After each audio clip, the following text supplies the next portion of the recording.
Dostlarım selamlar. Bugün dünyanın en mutlu ülkelerinden biri olan, viski savaşıyla bilinen, üzerinde hiç dağ bulunmayan, tertemiz sularıyla bilinen, esprili ve kendiyle barışık bir toplum olan Danimarka'ya gidiyoruz. Müthiş bilgiler sizleri bekliyor.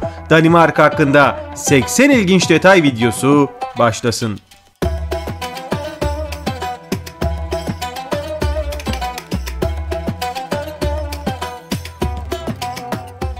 Danimarka veya resmi adıyla Danimarka Krallığı, Kuzey Avrupa'da bir İskandinav ülkesidir. İskandinav ülkelerinin en güneyinde yer alan Danimarka'nın büyük bir bölümü Jylland Yarımadası üzerindedir. Başkent Kopenhag, Danimarka adalarının en büyüğü olan Sjælland'in üzerinde kurulmuştur. Sjælland, dar bir boğaz olan Öresund ile İsveç'ten ayrılır. Danimarka Krallığı anayasal olarak Danimarka'yı ve Kuzey Atlantik Okyanusu'ndaki iki özerk bölge olan Faroe Adaları ve Grönland'ı içeren üniter bir devlettir. Danimarka'nın Hans Adası sayesinde Kanada'yla da kara sınırı bulunuyor. Hem Kanada hem de Grönland'ın iç yönetim hükümeti adına Danimarka, adayı ikiye bölmeyi kabul ettikleri 14 Haziran 2022'ye kadar ada üzerinde ayrı ayrı hak iddia etmiştir. İki ülkenin süreç içerisinde kendi egemenliği içerisinde gördükleri adaya çıkıp bayrak dikerek viski şişeleri bırakmaları nedeniyle viski savaşı olarak adlandırılan bir süreç yaşanmıştır. Danimarka dünyanın en mutlu ülkelerinden biri. Ülke birçok kez dünyanın en mutlu ülkesi seçildi ve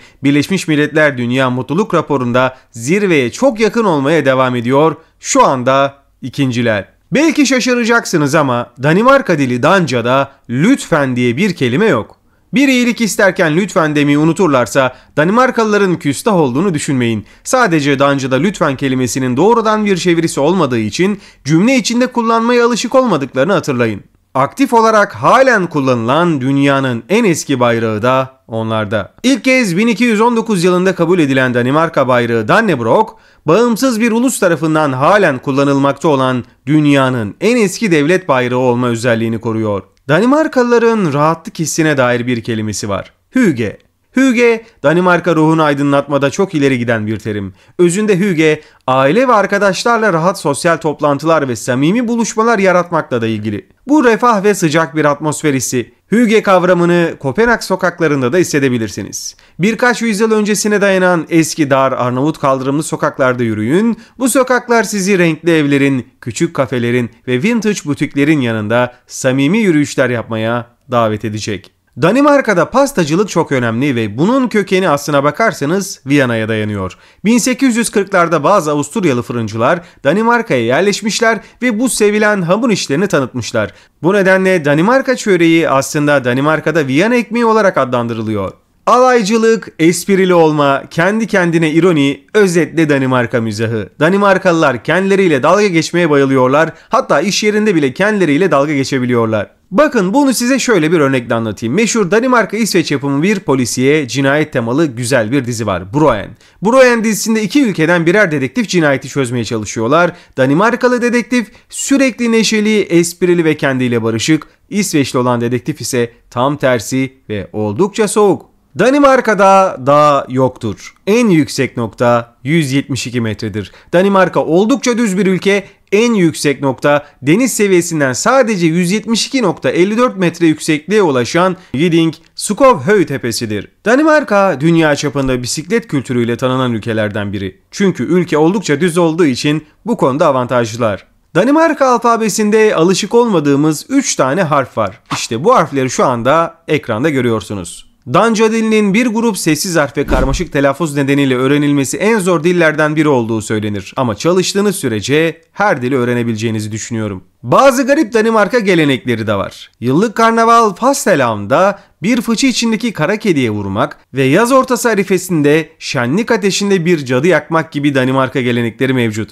Ancak günümüzde tabii ki çılgınlığı biraz azalttılar. Bu nedenle günümüzde variller sadece kara kedilerin canlı olmayan taklit versiyonlarıyla süsleniyor ve şenlik ateşlerinde de cadıların oyuncak versiyonlarını yakıyorlar. Danimarka'da dünyanın en eski iki eğlence parkını bulacaksınız. Danimarka Kopenhag Merkez İstasyonu'nda trenle sadece 20 dakika uzaklıkta bulunan dünyanın en eski eğlence parkı Baken'e ev sahipliği yapıyor. İkinci en eski park olan Tivoli bahçeleri ise aynı istasyonun hemen yanında, canlı başkentin merkezinde yer alıyor. Her ikisi de eğlence dolu bir gün için harika bir başlangıç noktası. Çocukluktan aşina olduğumuz Legolar da bir Danimarkalı tarafından icat edildi. Dünyaca ünlü Lego tuğlası 1949 yılında Billund kasabasında Danimarkalı Ole Kirk Christiansen tarafından icat edilmiştir. Günümüzde orijinal Legoland'i ziyaret edebilir ve Lego House'da bu ünlü oyuncak hakkında daha fazla bilgi edinebilirsiniz. Ayrıca 2018'den bu yana oyuncaklar, bitkiler ve diğer yapraklı parçaların şeker kamışı bazlı plastikten üretildiğini de aktarmak isterim. Danimarka'nın 444 tane adası var. Ancak bunların sadece %76'sında yerleşim bulunuyor. Bu da bir ada kaçamağı yapmanız için aslında sizlere pek çok fırsat sunabilir. En popüler ada kaçamaklarından bazıları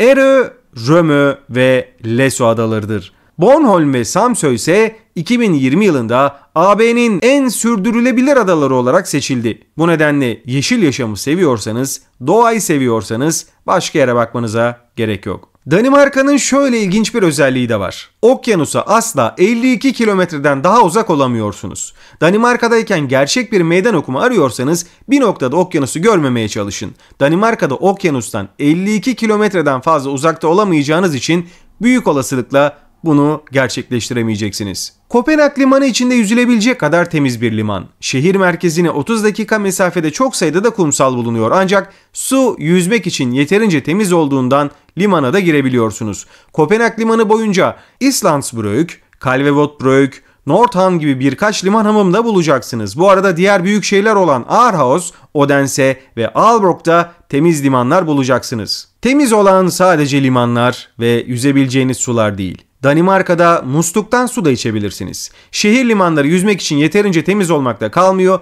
aynı zamanda musluktan doğrudan su içebiliyorsunuz. Danimarka'da dünyanın en temiz musluk sularından bazılarını bulacağınız için konaklamanız sırasında bu ayrıcalığın tadını çıkarabilirsiniz. Danimarka'da hiç kimse diğerinden daha iyi değildir şeklinde resmi olmayan bir yasa var. Buna janteloven denir ve herkesin kabul gördüğü ve eşit olduğu Danimarka kültürü ve zihniyetinin önemli bir parçasıdır. Dünyanın ilk çevre bakanlığı Danimarka'da kurulmuş. Danimarka 1971 yılındaki kuruluşundan bu yana yeşil düşünce konusunda öncü olmuş.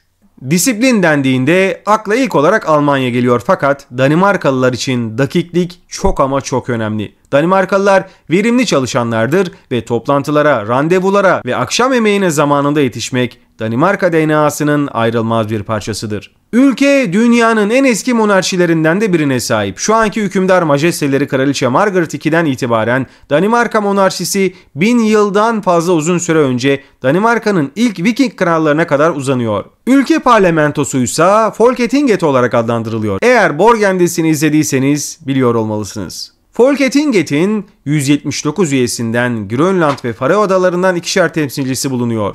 3 ülke birlikte Danimarka Krallığını oluşturuyorlar. Ülkenin enerjisinin %41'i rüzgarlardan geliyor. Tüm OECD ülkeler arasında Danimarka ikinciden 2 kat daha fazla kişi başına rüzgar enerjisi üretiyor. Bu bir dünya rekoru. Aynı zamanda ülke oldukça yardımsever. Her yıl 16 milyar Danimarka kronunu kalkınma yardımlarına harcıyorlar. Danimarka, Birleşmiş Milletler tarafından tavsiye edilen yıllık gelirinin %0.7'si oranındaki kalkınma yardımını sağlayan az sayıdaki ülkeden biri. Ülke halkının çoğu vergi ödemekten oldukça memnun. Danimarka vergileri dünyadaki en yüksek vergiler arasında. Ancak sosyal refah sistemi ücretsiz eğitim ve sağlık hizmetlerine ücretsiz erişim sunarak herkese yüksek düzeyde sosyal güvenlik sağlıyorlar ve her şey yolunda. Küresel ticarete konu olan tüm malların %10'u Danimarka konteynerlarıyla taşınıyor. Danimarka her zaman bir denizcilik süper gücü olmuştur ve Danimarka denizciliği giderek daha da sürdürülebilir hale gelmiştir. Handball 1897 yılında Danimarka'da icat edilmiş. İki öğretmen Ernst ve Holger Nielsen 1897 yılında handball'u icat etmişler. O zamandan beri Danimarka handball sahasında birçok madalya ve şampiyonluk kazanmış. Danimarka dünyada yolsuzluğun en az olduğu ülkeler arasında. Danimarka 2019 Yolsuzluk Algı Endeksinde dünyanın en az yolsuzluk yapan ülkesi olarak ilk sırada yer alıyor. Andersen muhtemelen en ünlü Danimarkalılardan biri. Hans Christian Andersen'in Küçük Deniz Kızı ve Çirkin Ördek Yavrusu gibi ünlü masalları 160'tan fazla dile çevrildi. Ulusal yemek steak flakes yani kızarmış domuz eti Yemek genellikle patates ve maydanoz sosuyla servis ediliyor. Ülkede öne çıkan noktalardan biri ise şöyle. Danimarka hiyerarşisi dünyanın en düz hiyerarşisidir. Bunun nedeni küresel rekabet raporu 2019'a göre insanların iş unvanları ve resmi pozisyonları ne olursa olsun birbirleriyle eşit olarak ilişki kurmalarıdır. Kuğu Danimarka'nın ulusal kuşudur. Kuğular Andersen'in ünlü masalı Çirkin Ördek'te de merkezi bir rol oynar. Hikaye güvensiz bir ördek yavrusunun olgunlaşarak büyük ve güzel bir kuğuya dönüşmesini konu alır. Bir Tidsoptimist tanıyor musunuz? Daha önce bir kelime olan Tidsoptimist yani zaman iyimserliği bir işin ne kadar zaman alacağı konusunda fazla iyimser oldukları için her zaman geç kalan kişileri tanımlıyor. Ülke teknoloji büyükelçisi atayan ilk ülke oldu. Danimarka Teknoloji Elçiliği Eylül 2017'den bu yana teknolojiyi Tekplomasi girişiminin bir parçası olarak dış politikayla önceliği haline getirdi. Danimarka'nın bir diğer önemli özelliği ise dünyanın ilk kadın bakanını atamış olması. Nina Bank, Eğitim Bakanı olarak 1924 yılında uluslararası alanda tanınan bir hükümette yer alan ilk kadın bakan oldu. Güven kavramı Danimarkalılar için çok ama çok önemli. Danimarka'da güven çoğu sosyal etkileşimin temeli ve Danimarkalılar birbirlerine, işletmelere ve hükümete güveniyorlar. Mükemmel bir durum. Doğum izinlerinde de bir hayli cömertler. Kadınlar 18 hafta, erkekler ise 2 hafta ücretli izin alabiliyorlar. Ayrıca anne babalar 32 haftaya kadar ücretli izin kullanabiliyorlar. Danimarka kamu dijitalleşmesinde dünya şampiyonu. 2 yılda bir yapılan Birleşmiş Milletler E-Devlet Gelişim Endeksine göre Danimarka dijital yönetimde dünyanın en iyisi. Danimarkalılar trafikte her zaman yeşil ışığı bekliyorlar. Ülkede insanlar buna her zaman dikkat ederken etrafta araba ya da bisiklet yoksa bile bu kurala uyuyorlar. Ülkede her 2 günde bir yağmur yağıyor. Ortalama olarak yılda 0,1 milimden fazla yağış alan 171 gün bulunuyor. Ayrıca ülke genelinde 12.000 kilometreden fazla bisiklet yolu ve şeridine sahipler. Bu da Danimarka'da bisikletle seyahat etmeyi güvenli ve saygın bir yol haline getiriyor. Hatta bisiklet sürmeyi o kadar çok seviyorlar ki %75'i kış boyunca bisiklet sürmeye devam ediyor ve bir bisiklet elçiliği bile var.